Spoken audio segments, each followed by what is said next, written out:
I hope that as a society that we would place the health of our children above the look of a lawn. But landscapes across America, from neighborhoods to playgrounds and school sports fields, are often coated in toxic chemicals. In fact, more than 1 billion pounds of pesticides are sprayed on U.S. lands every year and float beyond their intended targets. These pesticides trespass on our property and into our bodies. Ling Tan of Germantown knows it well. She remembers smelling pesticides outside her home and worrying about her children who have asthma.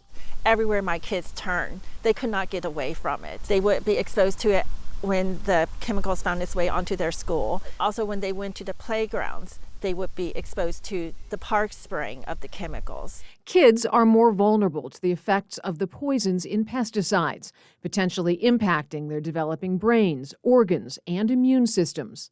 Pesticides are, by design, designed to kill things, and the exposure to pesticides, especially to kids when they're still developing, can pose real harms. Scott Faber is the Senior Vice President of Government Affairs at the Environmental Working Group, which mapped thousands of elementary schools across America in the path of agricultural pesticides. When you saw the results of that, what went through your mind? Well, honestly, I was shocked. I had no idea that so many schools were that close to farm fields and that there was this risk. EWG found more than 4,000 elementary schools located within 200 feet of a crop field where pesticides could be applied, leaving kids at risk of inhaling or ingesting the toxic drift. 244 of them in D.C., Maryland, and Virginia.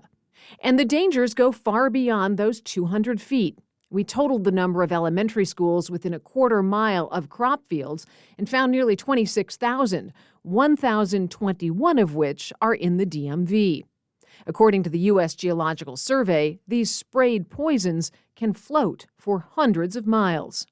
You'd think that we wouldn't need laws that say, don't crop dust the local school, but some states have had to pass laws to limit the spray planes from spraying over schools and spraying pesticides on our kids and teachers. The protections vary from state to state. In Virginia, there are no statewide requirements that restrict spray zones around schools. In 2016, the D.C. Council stopped the use of toxic pesticides near schools and child-occupied facilities. And in Maryland, Ling Tan and a small group of other parents got the first county-wide ban passed on pesticides in the U.S. But a look at the map shows how prevalent these toxins near schools remain outside of Montgomery County. It's really frustrating because as parents, we think that the government at the federal level is looking out for us. As a mom and as parents, we need to speak up instead of looking the other way. Lisa Fletcher, 7 News.